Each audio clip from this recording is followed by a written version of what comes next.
Hola! On we go to a few different topics for this segment, the verb estar, prepositions, and donde, where. Let's begin with el verbo estar, which is a verb that means to be. More specifically, estar means to be feeling, to be located, a changing state, as opposed to the verb ser, which is more descriptive of a state that stays constant. For example, yo soy profesora. I'm a teacher, yo soy alta. Those are things that are constant, as opposed to yo estoy bien, I'm feeling well. That might change, yo estoy mal. Yo estoy en la cocina, I'm located in the kitchen, and that might change also. Let's begin by going through the conjugations of the verb estar.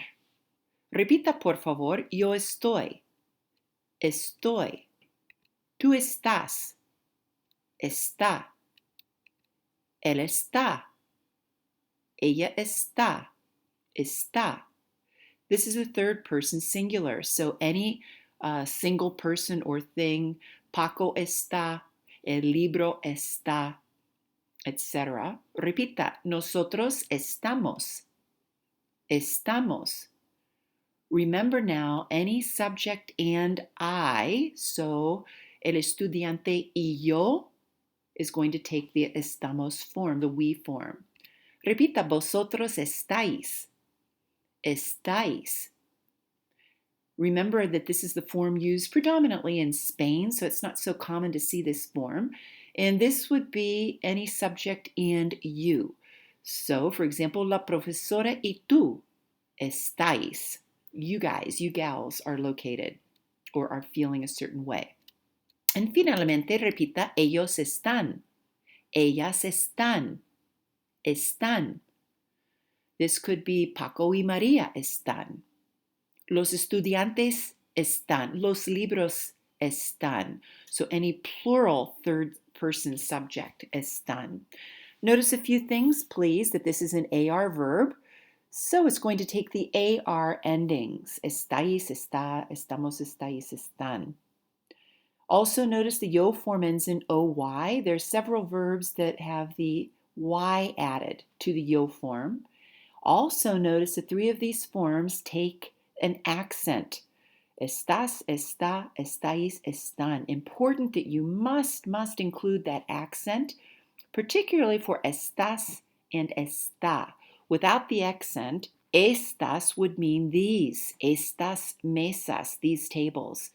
Esta would mean this. Esta mesa, this table. So you must include those accents in the four forms of the verb. Let's look at it in action. Repita, ¿cómo estás? Estoy bien. Now remember, with the yo and the tú form, it's possible to leave the subject pronoun out. You could just say, ¿cómo estás? Estoy bien. And you would know that you are using the tú and the yo form. Those two forms only go with yo and tú. Other forms may need the subject included. Repita, ¿dónde están ustedes? Where are you all located? Nosotros estamos en casa. We are located at home or in the house. So if you're using están, if you don't already know the context, you would also need to include the subject. You wouldn't know who you're talking about, right? So you have to include that subject. Están can be used with various subjects. The same with nosotros. You might need to say, María y yo estamos en casa. You might not know who you're talking about there without a subject. Don't forget that when you use adjectives with estar, as with any other verb, they need to agree with the person or thing they are describing in both gender and number. Let's look at what we're talking about here.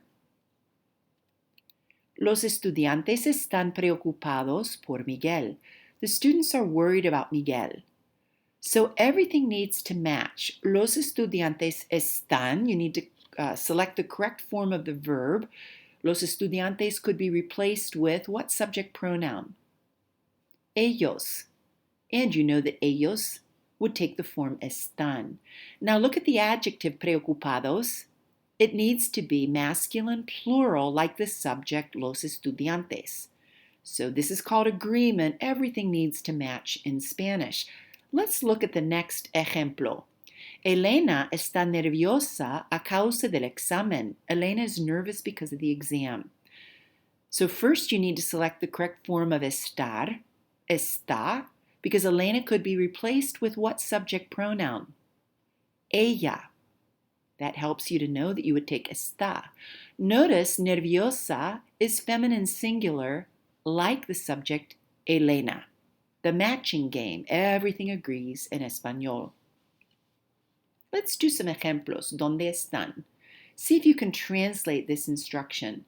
Las siguientes personas participan en actividades en diferentes lugares de la universidad. What does that mean? The following people participate, do participate, are participating in activities in different places of the university. Where are they located? Let's look at an ejemplo, modelo. Ricardo y Juana estudian. Ricardo y Juana are studying. Which form of the verb estar would agree with Ricardo y Juana? You might need to think, how would you replace Ricardo y Juana? Which subject pronoun would you replace them with? Ellos. That helps you to know that you would say están en la biblioteca. They are located in the library because they are studying. Número uno. Javier toma un refresco. Which form of estar would you use for Javier? Está en la cafetería. Javier could be replaced with which subject pronoun? Él. So you know él needs está. Javier is having something to drink. He is located in the cafeteria. Dos. Mi compañero or mi compañera de cuarto y yo, there's your clue there, descansamos, are resting. Which form of estar? Estamos. We are located in the student residences. We are resting. Remember, anytime you have a subject y yo, that's going to be nosotros, needing that form of estar, estamos. Tres. Paula y Pedro, there's your subject. Think about what you could replace that with to help you pick your form of estar. Navigating or surfing the net. Which form of estar? Están. So they are located in the computer center because Paula y Pedro could be replaced with ellos. That helps you understand the form of estar to pick. Cuatro, la profesora Martínez lee una novela, reading a novel. Form of estar? Está. She is located in the park because la profesora could be replaced with ella. Cinco. Usted, there you go. That one's easy. Your subject pronoun is already there. Escribe en la pizarra, writes on the board. Está, you formal, are located in the classroom. Seis. Nosotros escuchamos el audio de la clase de español. We are listening to the audio in Spanish class. Which form of estar? Easy one. Estamos, we are located en el Centro de Comunicaciones, in the Communication Center. Siete. Teresa levanta pesas, is lifting weights. Which form of estar? Está. She is located in the gym because Teresa could be replaced with ella. Ocho. Tú. Easy one. Subject pronoun is already there. Tú compras un libro para la clase de filosofía. You're buying a book for philosophy class. So where are you located? Which form of estar? Estás en la librería. You are located in the bookstore. Nueve. Tomo un café. No subject here. Because that verb, tomo, can only be used, that verb form, with one subject. Which form of estar? Estoy en el café. Right, the verb tomo is from the verb tomar with the O ending for yo. 10. Escuchan a la profesora. So look at that verb escuchar. What form is it in? So what form would you pick for estar? Están. So they or you all are listening to the teacher. They or you all are located in the classroom. Let's move on now to las preposiciones, prepositions, under, over, beside, etc. Repita, por favor, enfrente de, enfrente de, in front of. That's kind of a cognate there, enfrente, in front. One more time, enfrente de. Now, by the way, you could also just use enfrente. So, for example, you could say, Maria is in front. Maria está enfrente.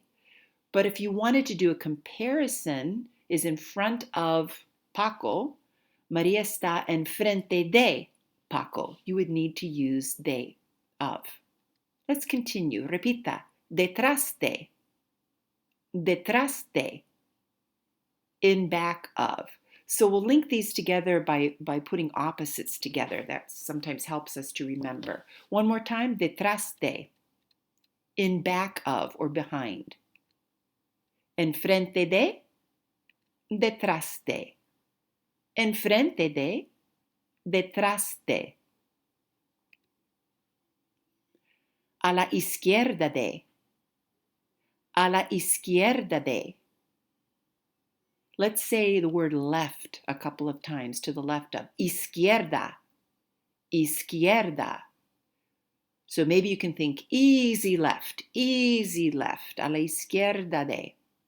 Repita. A la derecha de. A la derecha de. Derecha. Let's think cha-cha-cha to the right. Let's say right a couple of times. Derecha. Derecha. Repita. A la derecha de. Put it together. A la izquierda de. A la derecha de. A la izquierda de. A la derecha de. Repita. Al lado de. Al lado de. To the side of. Now in this case we have a el lado, to the side. A and el contract to form al, to the side of. One more time, repita. Al lado de. To the side of, in a contraction al. Repita. Alrededor de. Alrededor de. Around. And in Spanish they would say around of. One more time. Alrededor de. So you can see the a and r for around. Maybe that will help you with the L, of course, in there. Put it together. Al lado de. Alrededor de. Al lado de. Alrededor de. See if you can remember. ¿Cómo se dice in front of? Enfrente de. To the back of. Detrás de. To the left of. Think easy left.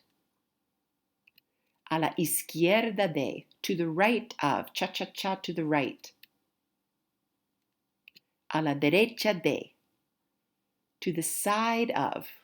4 letters like the word side. The third letter is D like side. Al lado de. And around. The A and the R are at the beginning of the word. Stick an L in there. Repita. Alrededor de.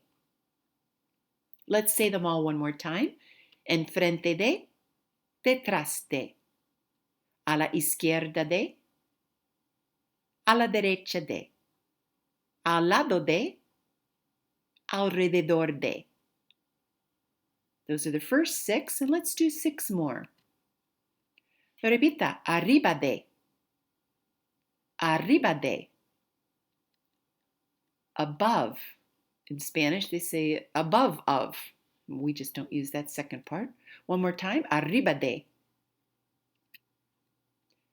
The opuesto. Debajo de. Debajo de.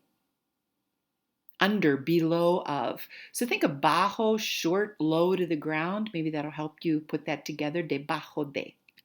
Put these two together. Arriba de. Debajo de. Arriba de. Debajo de. Repita. Cerca de. Cerca de. Close to. Close of. Close has 5 letters, so does cerca. That'll help. Repita, lejos de. The opposite, opuesto, lejos de. Far from. So maybe you can think a long way away from, the L like long. Repita, lejos de. Put these two together, cerca de, lejos de. Cerca de, lejos de. Now the next two, you'll need to put them into context. They can be a little confusing, I suppose, if you don't give it an exact contextual meaning. En, repita en, can mean on or in. So we could say, el libro está en la mesa. The book is on the table, because of course a book wouldn't be in the table. But you could say, la tarta está en el horno. The pie is in the oven. So it would depend. One more time, en. Now the same with, repita, encima de. Encima de. So that could mean that something is on, or it could mean above. So encima de can mean on or above. Again, it would depend on the context. One more time, encima de. Encima de. So maybe encima is longer than en, and above is longer too. Maybe that'll help. Repita, en, encima de. En, encima de. ¿Cómo se dice above? Arriba de. Under or below. Debajo de. Close to. 5 letters like close. Cerca de. Far from, a long way away, L. Lejos de. On or in, short form, en. And on or above, the longer form, encima de.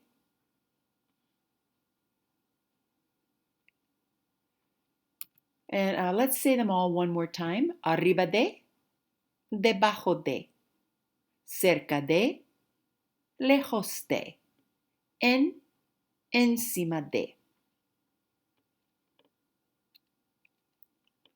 See if you can say them before they fly by.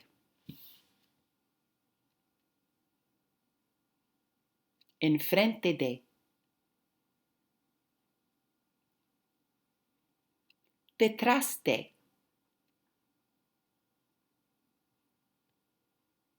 A la izquierda de. A la derecha de. Al lado de.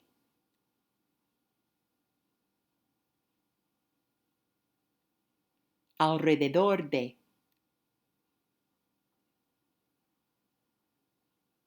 Arriba de. Debajo de. Cerca de. Lejos de. En.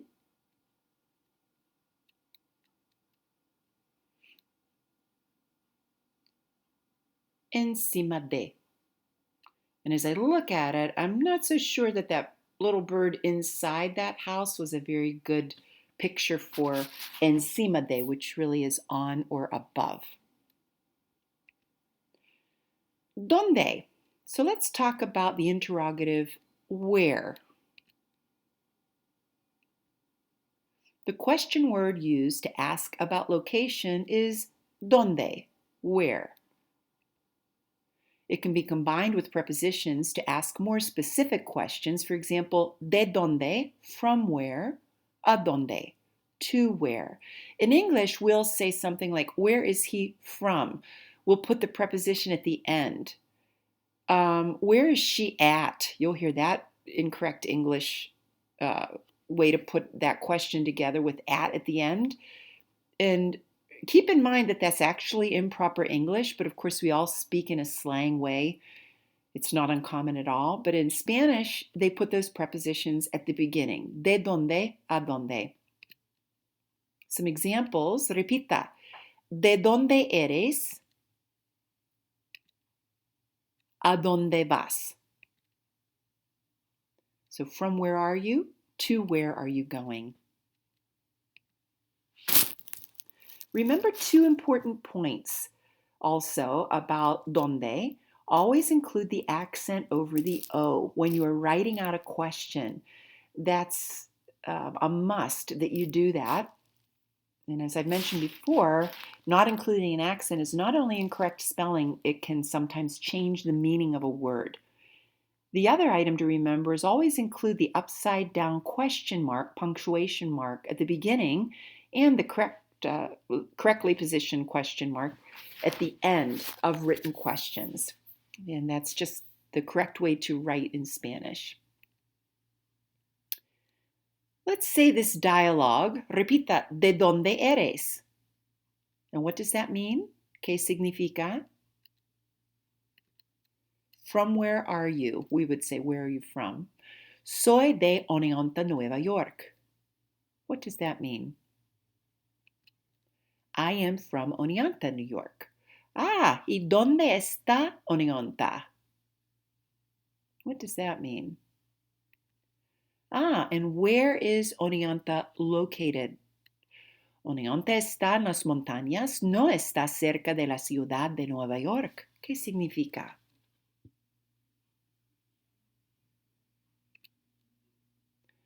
And I'm going to also include located as I translate this. Oneonta is located in the mountains. It is not located close to New York City. And I interject that located in there because I think that it's helpful sometimes if you're trying to figure out would I use ser as is or would I use está as is. Well, if you can interject located or feeling, you know that you use the verb estar. Let's put it all together.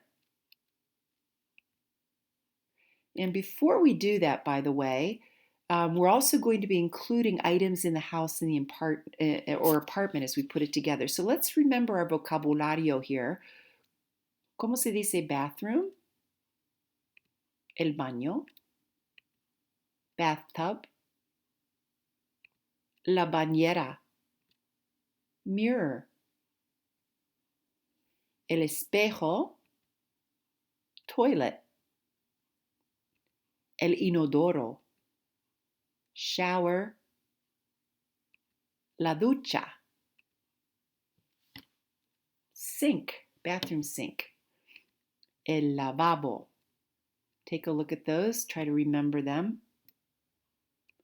Continuing, ¿cómo se dice bedroom? El dormitorio. Bed. La cama. Lamp. La lámpara. Nightstand. La mesita de noche. Closet. El armario. Just look at them for just a moment. And let's move on to living room. ¿Cómo se dice living room? La sala. Rug or carpet. La alfombra. Armchair. El sillón. And sofa. El sofá. The thing to remember about sofa, it's masculine and has an accent, as does sillón when it's singular. ¿Cómo se dice little table? La mesita. Curtain. La cortina. Dining room. El comedor. And table. La mesa. Look at them. And we'll move on to kitchen. ¿Cómo se dice kitchen? La cocina. A few things outside of that kitchen window. Garden. El jardín. Freezer. La nevera, el congelador. Oven. El horno. Stove. La estufa. Microwave. El microondas. Kitchen sink. El fregadero. Patio. El patio. And refrigerator. El refrigerador. Okay, hopefully you remember all of those. Now let's put it together. We're going to use donde, where. The forms of estar, let's say those one time. Estoy, estás, está. Estamos, estáis, están. And we'll put our prepositions in here. Repita, enfrente de, detrás de.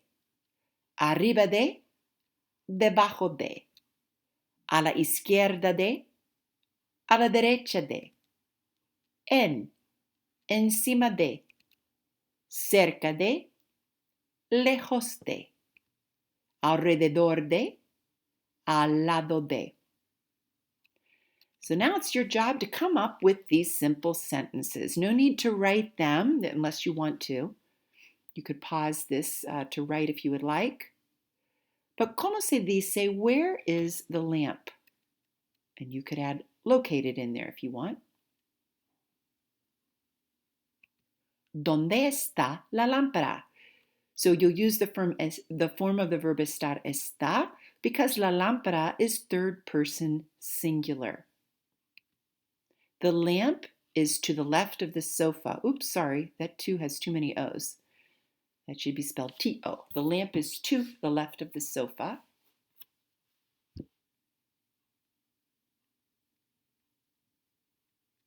Oh, I think I actually wrote right here. I really changed it up on you here. La lámpara está a la derecha del sofá. So I really messed that one up. But anyway, to should have one O, and this is to the right of. And notice del sofá, de el sofá, this contracts to del. So the lamp is to the right of the sofa. La lámpara está a la derecha del sofá. Okay, I don't think I messed up the rest of these. Is the rug under the bed?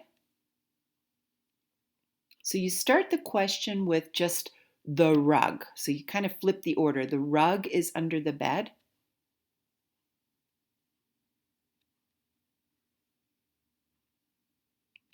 La alfombra está debajo de la cama. No, the rug is beside the closet.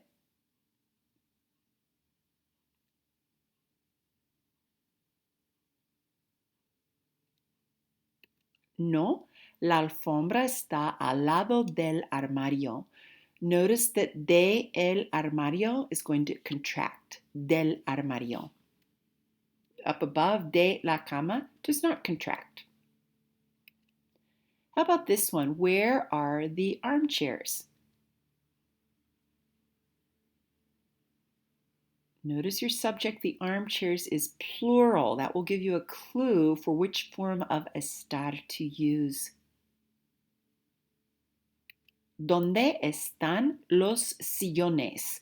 Sillones does not need the accent over the O when it is plural. The natural stressed syllable comes into play there. The armchairs are around the table.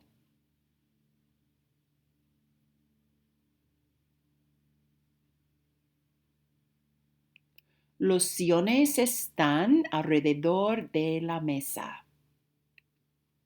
Are the mirror and sink in the bathroom? Remember, your question starts with the mirror and sink are in the bathroom.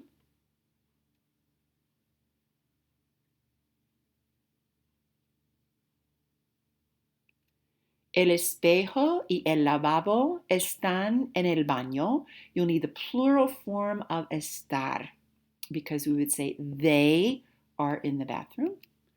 Yes, the mirror is above the sink.